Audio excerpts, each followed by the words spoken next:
Meridian. Chapter 4. Third loop.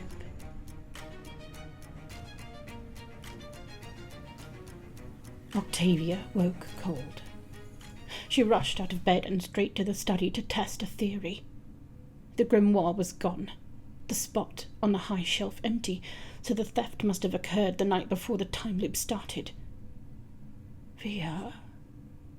My Via. She ran back to her room and dressed quickly, then hurried out of the palace before anyone could notice. She took her phone, but she didn't bother calling ahead. This is such a lovely dream. She retrod the steps of the today that never was, and finally found herself looking up at the can't-believe-it's-not-condemned apartment block Blitz had escorted her to in the previous loop. When she made it up to the right door, she stopped, just short of knocking on it, nearly blown back by the force of the shouts coming from inside. "Could have died!" Hands falling, she instead pressed her ear to the door to hear more. "Just to give you the chance to throw me away again!" Just like the fights her parents would have back when the palace was home, and their family wasn't a sham. Her dad's voice was the quieter one in the cacophony, so quiet she couldn't hear what he was saying, if he was saying anything. There was a muffled exchange, then a long silence, and then... The door opened, Octavia pitched back, flailing, and then she was being caught in her dad's arms as the door fell shut again, leaving them together out in the hall. "Oh!"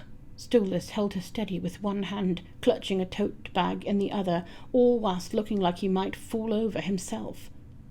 Looked like she'd ruined his big, dramatic exit. "Octavia!" He said it like he couldn't believe it. Like it hurt to believe it. "Via. My Via." She threw her arms around him and held tight. Trembling, his hands came up to press against her back, so gentle, as if he thought she might not be real, until the moment his fingertips made contact, whereupon he let out a sob and wrapped her in a hug twice as tight. "Via, oh, my dear Via," he was babbling while she pressed her face into his chest, breathing in the smell of him, still there underneath the Imp City funk and the cheap off-brand shampoo. "Dad, my sweet girl, my precious Owlette, oh, how I've missed you." Did you? She thought. And just like that, the sweetness curdled. "You didn't give me your new number," she thought. "I didn't even know where you lived. You stopped calling." It wasn't fair. She knew it wasn't fair. She'd been the one to cut him loose. She shouldn't blame him for embracing his freedom. But this was the kind of hurt that defied reason. It was a black pit inside her, its maw widening every day. She pushed him off, and he went, a leaf blown by the breeze. As always, he floated away from her so easily. "Via," he said sadly, back against the door, raising his hands and keeping his distance. Then he suddenly pitched forward, possessed by a terror that seemed to come from nowhere. "Are you all right? Are you hurt? Did your mother... Andrealphus... What are you talking about?" Octavia shot at him sourly, brushing down her clothes as if wiping him off of her. Stolas opened his beak, then faltered. The panic slowly receded from his eyes. "It's not important. If you're all right, that's all that matters," he said, instead of whatever he'd been going to say. The truth discarded in favor of an empty platitude, just like old times. The hole inside widened, and she felt the last shard of grace she had in her for this man, who had lied to her, who had abandoned her, snap. "Is it me?" she asked, surprised at how little her voice wavered. "Is there something about me that makes you unable to tell the truth? Or is it all you?" "Via," Stolas said again, and Octavia was sick of hearing her name in place of anything meaningful. "You told me you wouldn't run off with the egg. You didn't tell me about the meds. You won't tell me whatever it is that's got you this scared." She clutched at her elbows. "Who are you? I don't know you." "Via," he just kept saying, helpless and pathetic, his unsettlingly prominent pupils shaking from side to side. "Via, I look at you and I don't even see the ghost of my dad anymore. Now you're just some guy shacked up with his skeezy boyfriend, eating at shitty diners, doing laundry on the weekends, and when I'm here in front of you, all you have to say to me is my fucking name." "What?" The precision of her accusation gave Stolas pause, but that was all he managed to get out before the door was flying open behind him. "Gah! Watch it!" Blitz yelped, as he nearly tripped over the two of them, coming out of the apartment with a heaving bag of garbage clenched into his fist. He glared at Stolas, then froze when his gaze shifted to Octavia. Still hot from the argument she'd caught the tail end of, he nonetheless shook off the lingering fire and, after throwing the bag down the garbage chute, threw an unspoken invite back over his shoulder as he stomped back inside. Stolas looked at her hopefully, through the tears gathered at the edges of his eyes. Her own eyes dry, Octavia had to force herself to not just turn her heel and walk back out of his life. For good this time. In less than 12 hours, he'll be dead. Reminding herself of that, she took a deep breath, steeled herself, and gestured for him to lead her into the apartment. Blitz had already skittered away somewhere out of sight, giving the two of them at least the illusion of privacy. Remembering the way he had cradled her dad in his lap, soothing him through his final breaths, tears spilling down his cheeks, his voice cracking around, "Your girl's here. She came to find you." Octavia found herself in the galling position of being forced to reevaluate her opinion of the little prick. A little. Maybe he wasn't a total dickhead. More like 99.9% dickhead. Taking another big breath, she looked her dad in the eye as he stood, picking anxiously at a loose thread on the elbow of his dime store sweater.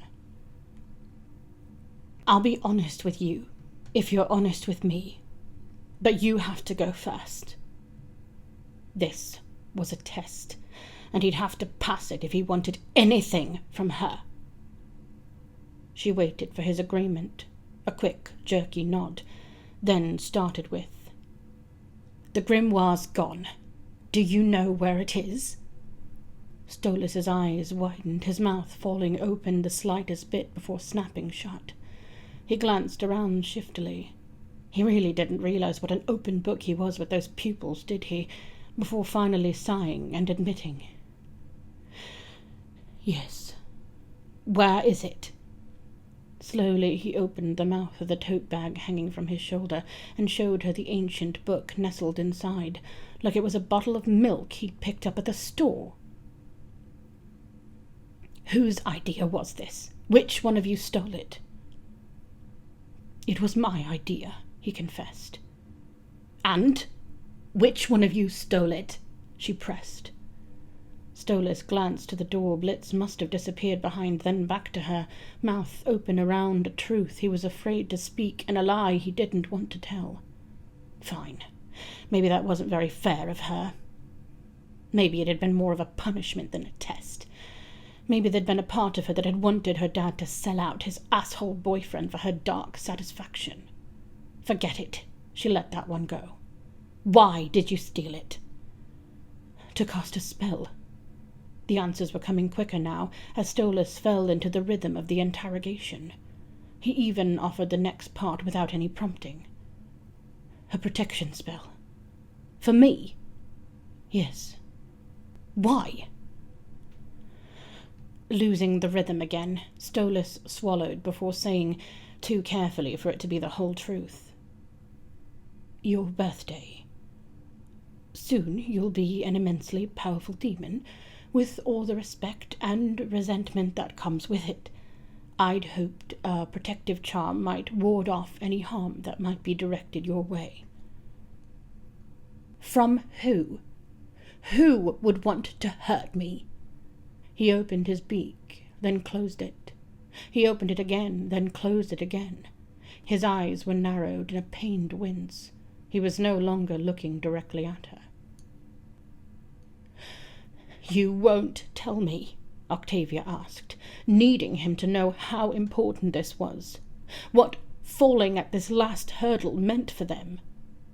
I don't. It's just a protection spell. Against anyone who might wish you harm. Stolas tripped over the lines he'd already given her, and she was done. You really never change, do you? She shook her head, the anger and disappointment and hurt and confusion all cancelling each other out into a sort of washed-out numbness. You still can't talk to me after everything. Then she turned and walked out. Via, please! Stolas reached for her as she passed the threshold, but she brushed him off and continued on her way without a word. What value did words have between them now?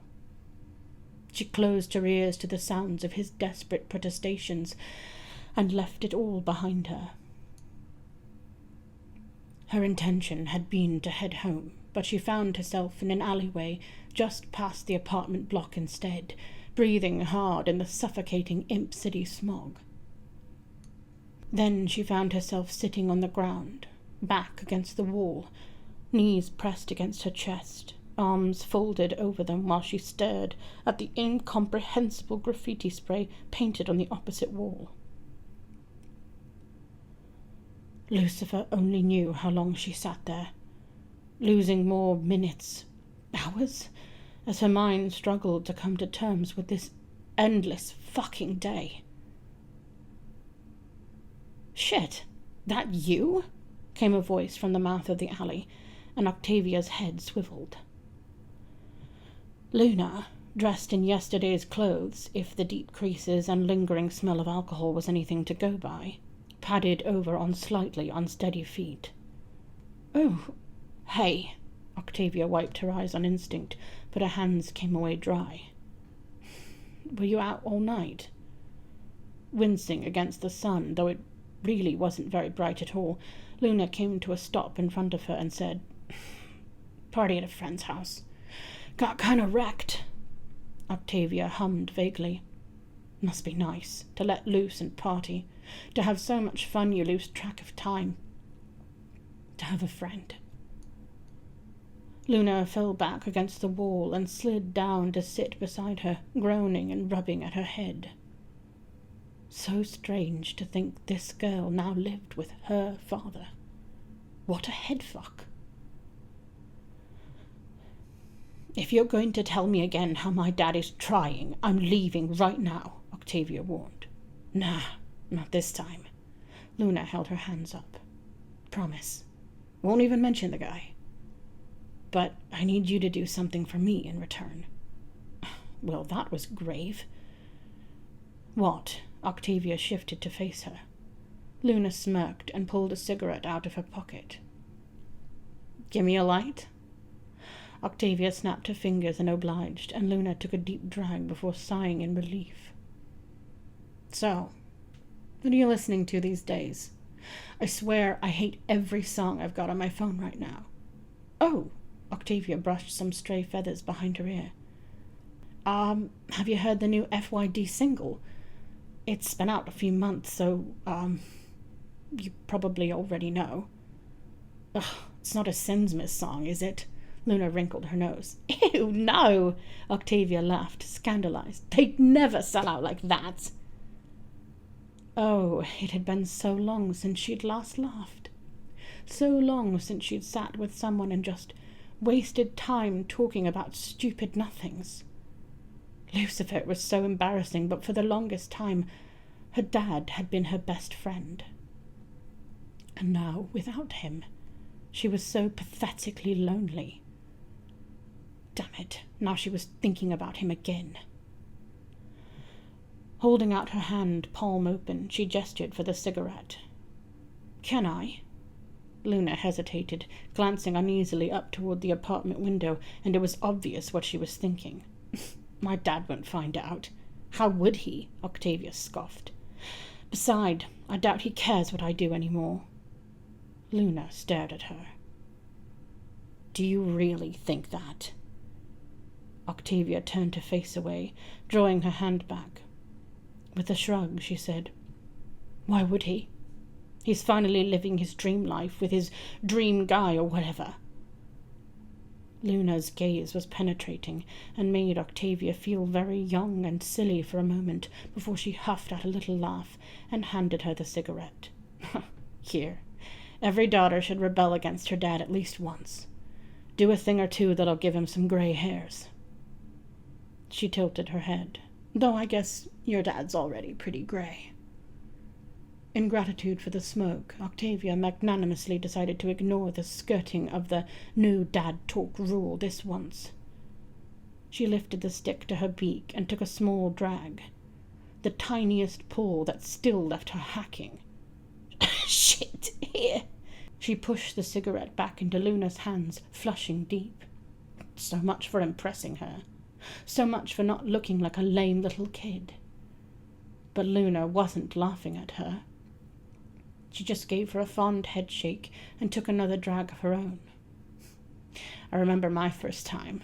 Like sucking down hot ash, right? I nearly hurled." Voice still a little croaky, Octavia asked, "Then why did you keep smoking?" Luna thought on that, flicking the ash off the end of the cigarette. "I don't really remember. I started before I had a dad to piss off, and Blitz never really gave a shit about stuff like this. I guess I just wanted to fit in with my asshole friends," she huffed. "Not really the word for them. Just some losers I wanted to impress because I thought being a part of their shitty little gang was better than being alone. It wasn't, by the way." Her voice had gone a little soft, kind of like how it had been back at the observatory, and Octavia got the feeling that she was once again being allowed a glimpse of something inside Luna that few people ever got to see. "I can't imagine you trying to impress cool kids or whatever," she said. "I mean, who is cooler than you?" Luna's eyes widened, then narrowed again, crinkling at the edges, a small smile playing at her lips. Octavia's face went hot, and she had to look away. "You're pretty fucking cool yourself, girl." Luna pulled her into a one-armed hug. "Really?" Octavia stared at her with wide eyes. Luna snorted, then jumped up to her feet, recovering quick from her hangover with some nicotine in her. "Want to blow off whatever boring crap you've got going on today and do some cool girl shit instead?" Her dad, lying in a pool of black blood, breathing his last. Her dad, lying to her fucking face. Again. "Sure." Octavia took Luna's outstretched paw and got to her feet. "Let's go." Everything was just going to loop anyway. Today didn't even count. And the thought of having to go back up there and face him again made her burn inside.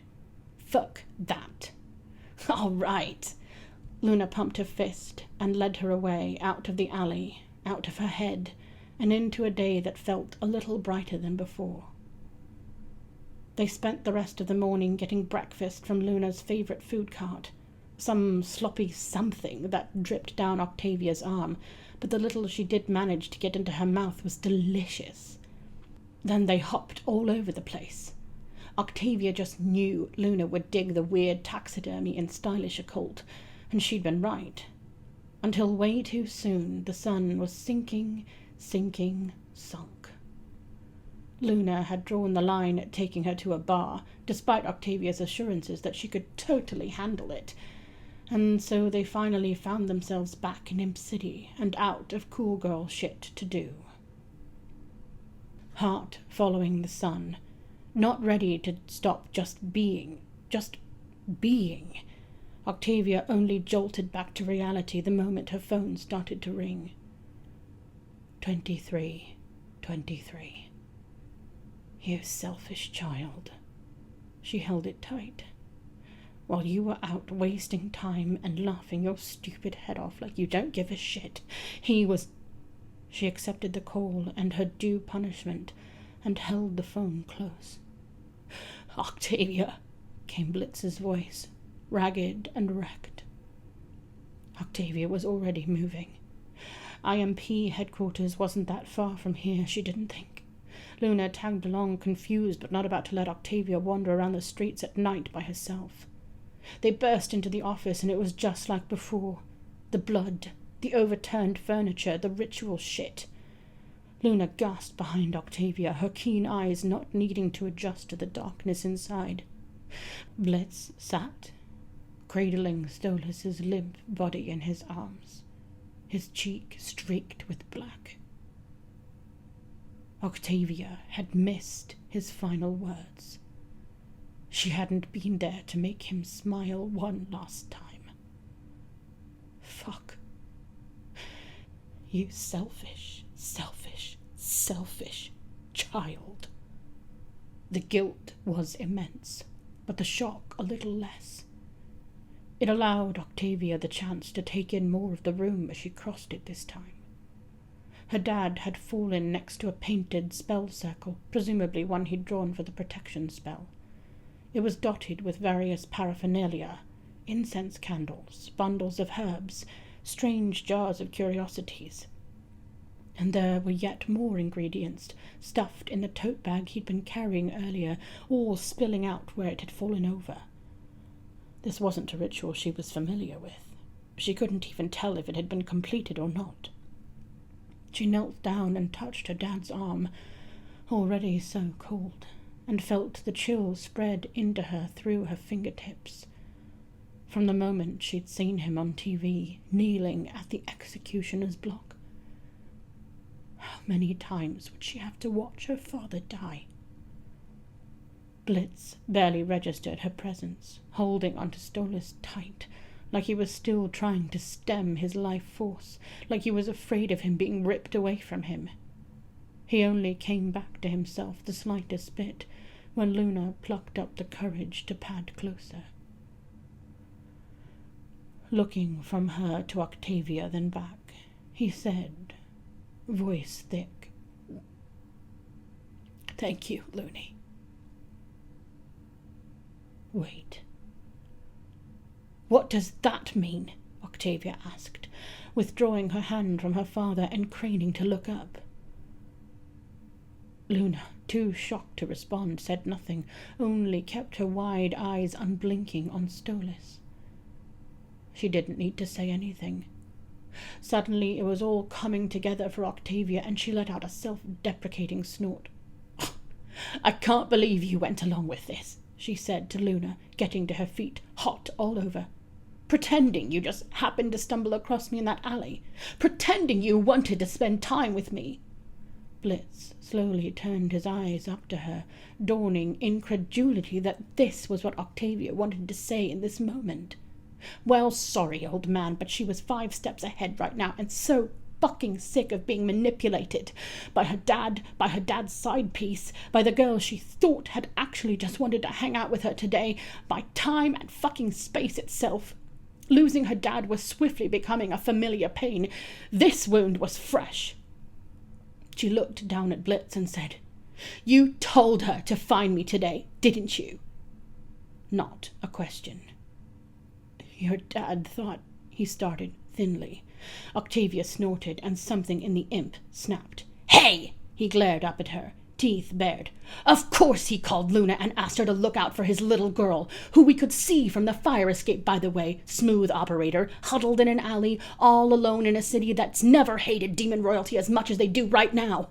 Is it such a fucking crime to want to protect the people most precious to you? To do what you can to keep them?"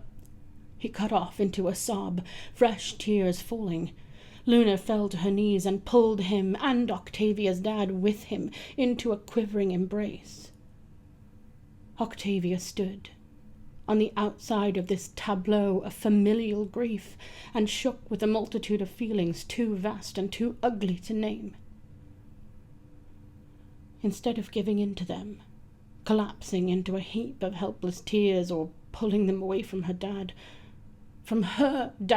and taking him for herself, or throwing herself from the broken window to see if that might wake her up from this unending nightmare, she turned and walked away.